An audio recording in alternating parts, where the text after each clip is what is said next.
Boa noite. Sejam todos muito bem-vindos ao Contrato Assinado, um podcast feito por quem tem mais de 30 anos de experiência no mercado imobiliário. Eu sou o Vinícius Batista e durante um bate-papo bem descontraído, vamos conversar com pessoas muito interessantes sobre dicas, oportunidades, carreira e bastidores do nosso segmento. Essa noite eu tenho a honra da presença de um grande amigo meu, Guto Matos, sócio-diretor da Duplo M, agência de marketing e comunicação. Tudo bem, Guto? Tudo bom, Vinícius? Cara, um prazer estar aqui contigo, uma honra estar no primeiro programa aqui contigo. Guto, como que começou essa tua vocação para marketing e agência de comunicação? Vamos lá. Eu, desde pequeno, me interessava muito por comunicação, né? Me interessava muito, naquela época, por comerciais, né? Me atraía muito por ver comerciais na televisão. Isso em que ano, mais ou menos? Pô, nós estamos falando aí de 35 anos atrás, mais ou menos. Faz tempo, hein? Faz. O cabelo branco não é à toa, né? E me conta como é que foi isso. Então, eu acabei cursando primeiro, segundo grau no Bom Conselho, ali numa escola no bairro Independência, né? Fiz todo o meu segundo grau ali. Depois acabei fazendo publicidade. A minha formação é em publicidade. Depois eu fiz uma pós em marketing, né? E na faculdade, antes de eu entrar na faculdade, eu já tinha conseguido um estágio numa agência aqui de Porto Alegre, né? E então, antes de eu entrar na faculdade, já estava trabalhando no mercado. E no meu segundo ano de faculdade, eu já tinha montado a Duplo, né? Então, eu tenho a Duplo já há 26 anos, vai fazer 27 anos agora. E como é que a Duplo se envolveu com o mercado imobiliário? Porque o mercado imobiliário é uma coisa muito específica, cheia de nuances, cheia de regrinha. Como é que começou? Qual foi o primeiro trabalho? Legal. A Duplo está muito conectada com o mercado imobiliário, né? Nós, há mais de 20 anos, a gente está envolvido com o mercado imobiliário. Nós começamos no mercado imobiliário atendendo a Ediba, né? Onde nós desenvolvemos alguns lançamentos, né? A marca deles, né? Depois a gente passou a trabalhar e a se envolver, ficou muito conectado com esse mercado e trabalhamos com as principais incorporadoras aqui do Rio Grande do Sul. Eu lembro que um grande case da tua agência foi as pessoas passarem 24 horas, 48 horas dentro de um carro. Sim. Né? Depois tu vai me falar um pouco mais sobre isso. Mas e de mercado imobiliário, eu lembro um case da Duplo que foi o primeiro anúncio com cheiro. Me conta como é que foi isso. A gente fez isso, cara. A gente deu um puta trabalho para RBS, para Zero Hora, naquela época. A gente virou a noite no jornal, porque nós tínhamos uma ação para um lançamento e nós cismamos que nós queríamos fazer um anúncio com cheiro. Mas por que o cheiro? Na época, porque a localização, aonde o empreendimento estava, tinha muitas flores em volta, e era um jardim, cheiro, tinha jardim. Exato. Eu não me recordo agora muito ao certo, mas era mais ou menos por isso aí. E a gente viu uma tecnologia nova de jogar um spray, né, com perfume nas folhas do jornal, levamos para a RBS, que comprou a ideia. Para quem não está familiarizado, né, porque tem um público nosso que jornal impresso não sabe nem o que é isso. É verdade. Mas para ter uma ideia, tu abria o jornal, chegava na página do anúncio, tinha flor, tinha cheiro de flor. Exato. E aí nós criamos, na verdade, se eu não me engano, eram 3 ou 4 essências. E eu me lembro que a primeira vez que a gente veiculou o anúncio não deu certo. Não deu certo. Não tinha cheiro. Não tinha cheiro. Não, na hora tinha cheiro. Tinha cheiro de tinta. O jornal saía da rotativa, estava impresso, cheiro. Chegava na casa das pessoas, cadê o cheiro? Nada de cheiro. E como é que resolveu daí? Nós resolvemos da insistência, né? Mudamos a fórmula, isso de um dia para o outro. Mudamos a fórmula, a RBS super parceira, rodou de novo, fizemos a ação de novo, repetimos e deu certo. Tá, e não podemos deixar de contar. O case do carro, na época não tinha Big Brother. Não. Não existia esse negócio das pessoas ficarem confinadas. Não. Muito menos sendo filmadas. Tu foi lá, pegou um carro, botou ele aonde? Num shopping, Na agência. na agência. Na agência. As pessoas ficaram trancadas dentro do carro. A última que ficasse ganhava o carro? Como é que era? Não, era o seguinte, nós estávamos participando de uma concorrência para atender a conta da Ford no Rio Grande do Sul. E Uma que conta carro regional. era, tu lembra? Era o meu carro na época, um Fusion, um Ford Fusion. Tá? E aí, quantas pessoas entravam pra dentro? O que a gente fez com essa ação? A ideia nessa ação era o seguinte: a gente não sai do Ford enquanto a Ford não entrar para a agência, enquanto a gente não conquistar a conta da Ford. Era mais ou menos essa Foi uma campanha interna para ganhar a conta da Ford. Foi uma campanha interna que nós estávamos no meio de uma concorrência e essa concorrência estava, de certa forma, demorando um pouco. A concorrência desse segmento deve ser uma coisa... É brabo. Era uma concorrência bem árdua. A gente disputou, na época, com as maiores agências aqui do Rio Grande do Sul. Nós éramos uma agência pequena, média, né? E, na verdade, a gente ousou, né? E chamamos atenção. Porque naquela época não tinha WhatsApp, não tinha Instagram. Redes sociais tinha já alguma? Eu não me lembro se tinha Facebook, eu acho que estava bem no início. Orkut?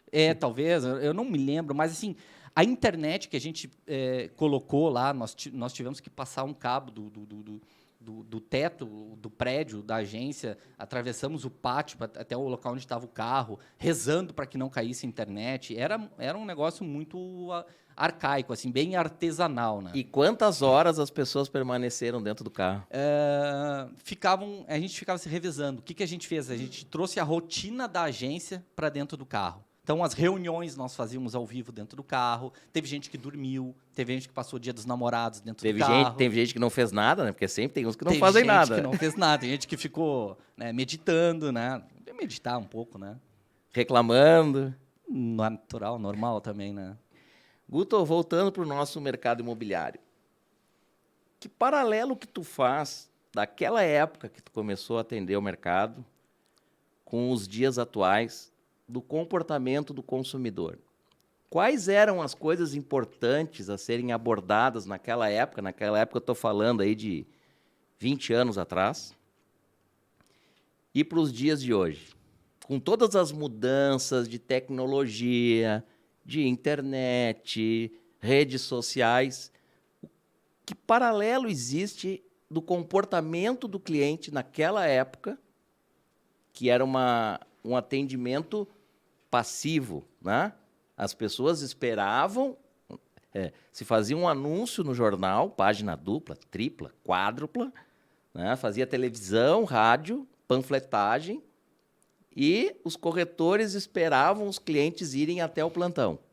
Verdade. Isso hoje mudou completamente, mas eu queria saber se tu enxerga qual semelhança ou qual a principal diferença do consumidor daquela época para o de hoje. Vamos lá. Eu acho importante, primeiro, eu falar um pouquinho como nós nos conhecemos, né? Tá bem? Porque eu acho essa história muito legal, porque eu conheci o Vinícius quando eu fui visitar quando eu fui procurar o meu imóvel. Eu já trabalhava no mercado imobiliário, te lembra, né? Claro. E eu fui visitar um imóvel que tu fazia plantão. Que não tinha nada a ver com o que tu comprou. O primeiro, não. Sim. Né? Exatamente, o primeiro não. Então, eu morava ali no Moinhos de Vento e fui comprar, eu era sozinho, solteiro, fui olhar o imóvel lá na Zona Norte, na CIS Brasil. Eu olhei e tal, não é minha região, tal, enfim, não curti. Mas o teu amigo comprou. Mas o meu amigo comprou, exatamente. Isso. Um amigo meu comprou, que foi quem me indicou para ir lá. Só que aí é que está a grande sacada, né? Que eu passei a te respeitar e a admirar o teu trabalho. Porque como eu já estava envolvido no mercado imobiliário e tinha contato com vários outros profissionais do mercado, eu fiz essa associação. Poxa, eu tenho um corretor que está me atendendo e eu vejo os outros corretores no mercado. E aí eu vi o Vinícius. Nunca me esqueceu. Eu fui comprar o imóvel, que foi, na verdade, lá na Zona Sul, o imóvel que eu comprei, 11 meses depois. Te lembra? E nesses 11 meses, tu sempre na rotina de fazer um follow-up comigo, né? Hoje em dia, né, o que que eu vejo, né? Existem tecnologias, existem meios de comunicação, existem ferramentas novas que na minha época, na nossa época, não existiam. Mas uma coisa que já existia desde aquela época é o CRM. Com certeza. Então, nada substitui um CRM. Ele Exato. pode até, ele foi aperfeiçoado, hoje existem inúmeros CRMs. Mas o corretor que não trabalha com um bom CRM, que não se organiza, que não mantém o cliente atualizado. Eu acho, Vinícius, até assim, respondendo a tua pergunta, né, para não fugir da responsabilidade, né, de responder a pergunta, mas assim, realmente o que tu falaste é muita verdade. A gente fazia um anúncio, né, ou inseria um spot em rádio, ou inseria um comercial na televisão, mas principalmente o mercado imobiliário naquela época, nós estamos falando de 20, 30 anos atrás, era muito forte no meio jornal. Nós fazíamos um anúncio e a gente preparava o plantão de vendas, né, e esperava a pequena multidão invadir o plantão, né? Hoje em dia, o consumidor está muito mais informado. Antes de sair para visitar, ele já sabe todas as características do imóvel, né? Ele já sabe, muitas vezes ele sabe até mesmo mais do que o corretor. Tá? Então, o corretor tem que estar muito bem preparado, tem que conhecer muito o produto que está vendendo, né? E ele só decide visitar aqueles imóveis que ele filtrou. E tu vê que interessante, né? Há 30 anos atrás, o corretor tinha que estar preparado, o corretor tinha que ter um CRM, o corretor tinha que fazer um trabalho de atualização, de prospecção e manutenção dos seus clientes. Isso não mudou. Não. E outra coisa que não mudou também.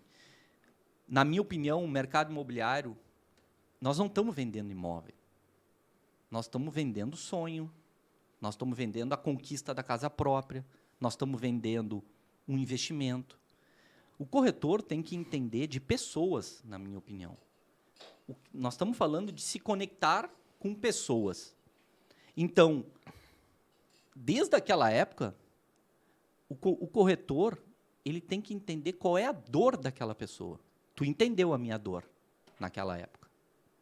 E tu soube trabalhar as objeções, as minhas objeções, com parcimônia, no meu tempo, e aí tu fechou uma venda. Não uma venda, na verdade tu fechou 2 vendas, né? Porque na minha família, a minha irmã acabou comprando também. 3, né? Porque depois teu pai comprou também. Depois o meu pai comprou outro. Então tu virou corretor da família. Exatamente. Né? Mas por quê? Porque tu entendeu a minha dor. Tu se conectou comigo. E foi uma conexão verdadeira. Né? Guto, voltando aqui para o nosso bate-papo sobre comunicação e marketing, né, voltado para o segmento do mercado imobiliário.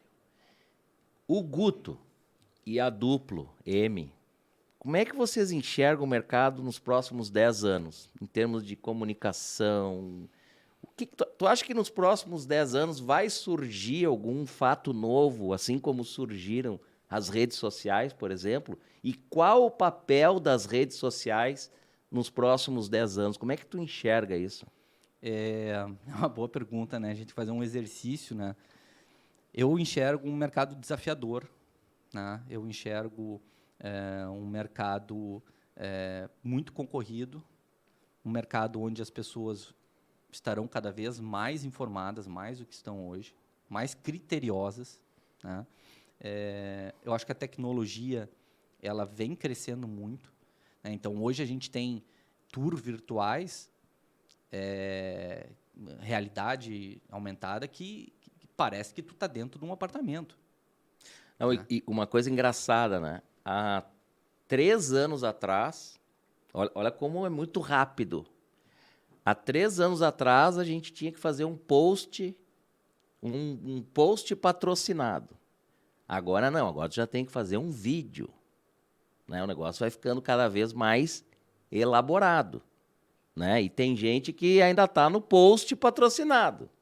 E Exato. tem gente que já está fazendo um anúncio de um apartamento, um vídeo profissional, com câmera, com filmagem, com música. Ou seja, já está em outro estágio. Né? E tem gente, que eu concordo, que é o certo, que já está gerando conteúdo específico para cada tipo de público. Eu desenvolvo um anúncio para um tipo de público com uma mensagem. Outro anúncio para um tipo de público com uma outra mensagem. Deixa eu ver se eu entendi. Característica. Deixa eu ver se eu entendi o que tu está falando. Eu sou louco por cachorrinho, gatinho, né? Animal. Então, eu valorizo coisas de pet. E aí tu tá vendendo um imóvel que tem uma estrutura que tenha pet care, né? Que tem um lugar pro meu cachorro. Tu vai lá e vai desenvolver um conteúdo sobre aquela característica do imóvel, ou melhor, essa característica do imóvel, e vou escolher na unha aquele público que valoriza essas características. Isso é possível de fazer, e é comum de fazer, né?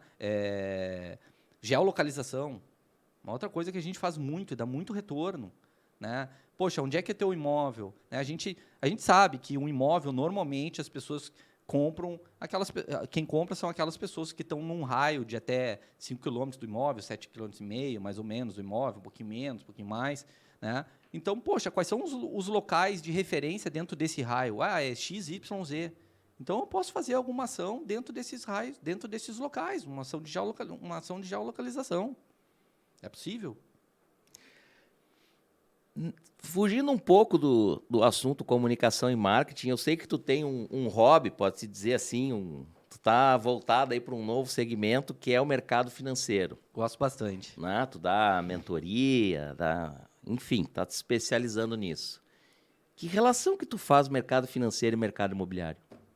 Boa pergunta, né? O mercado imobiliário é um bom mercado para se investir, né?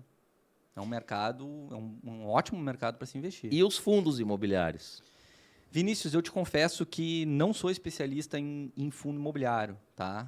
Eu estudei muito pouco sobre isso, tá? Tem bons fundos, né? Eu acho que tem que estudar. Mas hoje é uma opção real e concreta, onde as pessoas estão investindo cada vez mais. É uma opção real. Em carteiras de fundos imobiliários. Exatamente. Ao invés de comprar um imóvel, tu compra uma parte daquele imóvel. Exatamente. Né? É uma opção muito real, é uma opção que tu pode ir aumentando conforme tu vai conseguindo incrementar os teus recursos. Então, tu pode ir aportando, né? Te paga bons, vamos dizer assim, bons dividendos, né? Alguns dos fundos, e é uma opção real, além de outras opções também em investimento no mercado imobiliário que são bem interessantes. E tu acredita que um investidor, eu vou dizer um investidor comum, né? Que não tem assim enormes fortunas para investir, tu recomenda que ele tenha aquela famosa carteira de investimentos, um pouco em fundo, um pouco em imóvel, né? Que faça uma diversificação, porque, afinal de contas, o imóvel vai continuar sendo moeda forte, né? Com certeza, eu sou favorável a isso. Óbvio que tu tem que identificar qual é o teu objetivo, né?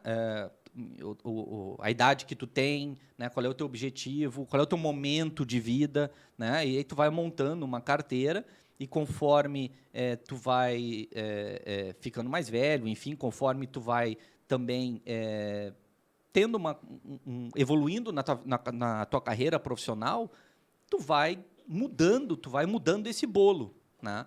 E é muito comum isso. O que eu vejo muito, Guto, é que às vezes as pessoas, para investir no mercado financeiro, as pessoas estudam, né? Fazem cursos, se informam, e muitas têm sucesso, né? Investem e vivem disso, algumas pessoas, né? Mas mercado imobiliário, as pessoas ainda são vão conforme o vento, entendeu? Eles não se planejam, eles acham que investir em mercado imobiliário é uma coisa fácil, né? E mercado imobiliário depende de uma série de fatores, né? O imóvel que tu está comprando, a forma de pagamento, né? Esses dias um conhecido meu, comprei um apartamento, dei 30 mil de entrada, daqui a 4 meses eu vou ter o dobro. Eu olhei para ele e disse, olha, vê bem o que tu comprou, mas... Exatamente. O mercado imobiliário ele demanda tempo e uma série de fatores. Agora, mercado patrimonialista, né? cara que faz patrimônio com o mercado imobiliário, eu nunca vi perder dinheiro. Eu tenho muitos amigos que fizeram fortunas no mercado imobiliário. Tá? E brasileiro tem muito essa questão de ser imediatista, né? Ele acha que ele vai mudar de vida, vai mudar de patamar no primeiro investimento e em curto prazo. E isso não existe. Assim, pode acontecer em ações? Pode, não estou dizendo que não. Pode. Só que não é comum. Tá? E tu tem que correr um risco grande para tu dar explodir. No mercado imobiliário, é um mercado, vamos dizer assim, talvez um pouco mais conservador, mas a longo prazo, o retorno é muito favorável, desde que tu estude aquele imóvel, tu estude aquela alternativa de investimento, saiba o que está fazendo, né? Te certifique com pessoas da tua confiança, né? Se daquele investimento é um investimento que faz sentido, se aquela compra faz sentido, né? Se aquela incorporadora é idônea, enfim, como todo um investimento, né? Acho que é importante a gente estar seguro do passo que a gente está fazendo. Guto, para a gente encerrar, qual é a mensagem que tu deixaria hoje para um profissional do mercado imobiliário que está começando em relação a investimento na sua marca pessoal, no seu trabalho, que ferramentas que tu acha que ele deveria explorar e dominar para se tornar um bom profissional do mercado imobiliário? Legal, Vinícius. Boa pergunta. Eu vejo o seguinte, tá? Primeiro, disciplina, rotina. Ferramentas a gente tem inúmeras no mercado. Como tu falaste, CRM tem números bons, mas a ferramenta em si sozinha não é o que vai virar o jogo. O que vai virar o jogo é tu ter a disciplina, tu ter a rotina de alimentar aquela ferramenta, de tu entender, ou pegar a tua lista, teu banco de dados, né, tua lista de clientes ou tua lista de prospect e efetivamente trabalhá-la. Não desistir na primeira, na segunda, na terceira tentativa de contato com o lead que entra. Estudos mostram que a gente consegue uma conexão, normalmente, somente a partir da 7ª tentativa de contato. Pois é, essa é a tal jornada do lead, né? Exatamente. Tá? Então, a gente tem que entender em que momento da jornada de compra o nosso lead está. Pô, ele está recém fazendo uma busca sobre o imóvel que ele deseja comprar daqui a um ano. Eu tenho que entender isso. E eu tenho que respeitar isso. Poxa, não, ele já está lá na ponta, já está lá no final da jornada de compra de um imóvel. Então, eu posso botar um pouco mais de pressão. A gente sabe que uma jornada de compra de um imóvel é uma jornada super longa, de alto envolvimento. Demora em torno de 14, 15, 17 meses para tu comprar um imóvel. Então, 17 meses. Então, se tu compra, se tu pega um lead que está no início dessa jornada e tu coloca uma pressão nele, nesse ponto, tu afasta. Então, o importante é, como eu falei anteriormente, entender a dor. Tu sabe que esse é um dos principais problemas que eu vejo, assim, acompanhando as equipes de venda, né? A ansiedade e a pressa em querer transformar um lead num comprador. É verdade. Eu até entendo, né? Porque o corretor, nós vivemos de venda, né? A gente precisa vender para a gente, vamos dizer assim, colocar o leitinho na mesa, né? Só que a gente tem que entender muito bem até onde a pressão é saudável e até onde a pressão ela vai afastar aquele lead, né? E respeitar o momento daquele comprador. Se não é o momento, respeita, mas não esquece, não o abandona. Faça o follow-up, né? Faça o follow, trabalhe esse cliente pensando no longo prazo, como um investimento. É o famoso frio, morno e quente, né? Exatamente. Pô, e nós já trabalhamos junto, né? Eu atendi a Next, então a gente pode falar. Eu me lembro que tu falava nas reuniões, né? Cadê os frios, mornos e quentes? É. Como é que nós estamos? Como é que está essa evolução, né? Na verdade, o corretor ele precisa ter uma carteira de clientes, Exato. né? Organizada, né? Segmentada. Na minha época, o CRM do corretor era agenda. Imagina o cara perdia a agenda. Mas naquela época, eu me lembro que tu me mostrou e a gente, né, a gente acabou virando amigo, assim, de tanto que a gente trocava ideias sobre o mercado. Acho que tu foi um dos primeiros corretores que eu vi utilizar Excel. E aí tu me falava como era a tua rotina, e eu achei incrível. Dentro lá do teu Excel, que era uma lista de nomes... Na verdade, o meu primeiro CRM eu usava o Outlook. O Outlook. O Outlook. E tu marcava, né? Tu printava assim, acho que tu marcava de amarelo ou verde. Assim, eu vou ligar para 10 clientes hoje. Vou ligar para 10 clientes hoje. Essa é a minha meta diária. Passou os 10 clientes, ligou, pronto, beleza. Liguei para os 10. Amanhã eu tenho mais 10, depois de amanhã eu tenho mais 10. E aí eu vou girando a minha lista. E eu vou conhecendo profundamente cada um dos meus leads. E isso foi, na minha opinião, essa é a virada de chave. Essa é isso que o corretor tem que ter na cabeça. Tem que se conectar com pessoas. Tem que entender a dor daquela pessoa. Eu bato muito em cima disso. E qual o papel, qual a importância do corretor hoje ter rede social e usar as redes sociais? Eu acho bem importante, desde que elas sejam muito bem usadas. Né? Dá um exemplo de uma rede social mal usada.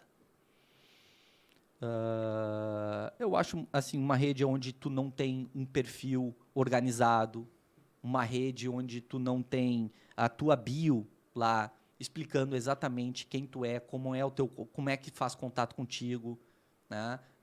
Qual a tua experiência, né? Onde tu tem lá um feed, onde tu está trabalhando um imóvel, pô, tu não estão com as informações organizadas, não mostra como tu pensa o mercado, não mostra o teu dia a dia. Não trabalha com vídeos, não trabalha com... Porque tem que ter esse mix. Pô, tem que trabalhar bastante vídeo, tem que mostrar o imóvel, tem que trabalhar também com estático, com imagens, enfim. Então, assim, é uma rede organizada, com as informações organizadas. Isso seria mais ou menos o básico, né? O básico. E eu vejo assim, é que nem o básico. que nem aquela brincadeira, né? O cara quer fazer uma feijoada, mas não faz o feijão bem feito, né? Então... E o básico tem que ser feito, né? Então, tem que ser feito. A dica que tu deixaria para os profissionais que estão começando seria essa: organizar suas redes sociais. Organizar suas redes sociais, organizar as informações, colocar nas redes sociais informações úteis para o público que interessa a ele. Né? As informações têm que ser úteis. Né? Não para ele, para quem ele quer como audiência. E outra, investir um pouquinho. Investe um pouco, começa investindo pouco, colhe os frutos, vai aumentando e monta o teu canal. O canal, eu digo assim, estrutura a tua rede social, tenha ela como uma força. Bacana. Encerramos então aqui, Guto. Queria te agradecer a tua presença. Muito obrigado por ter vindo. Vinícius, eu que agradeço, quero te parabenizar aí pela tua ousadia, como sempre. O programa está demais, eu te desejo todo sucesso nessa jornada. Aproveitando, né, você que está assistindo, te inscreve no canal, né, e começa a seguir a gente, que os conteúdos todos daqui para frente vão ser bem bacanas. Sensacional, um prazer participar aqui do teu podcast. Obrigado, Guto. Boa noite. Boa noite.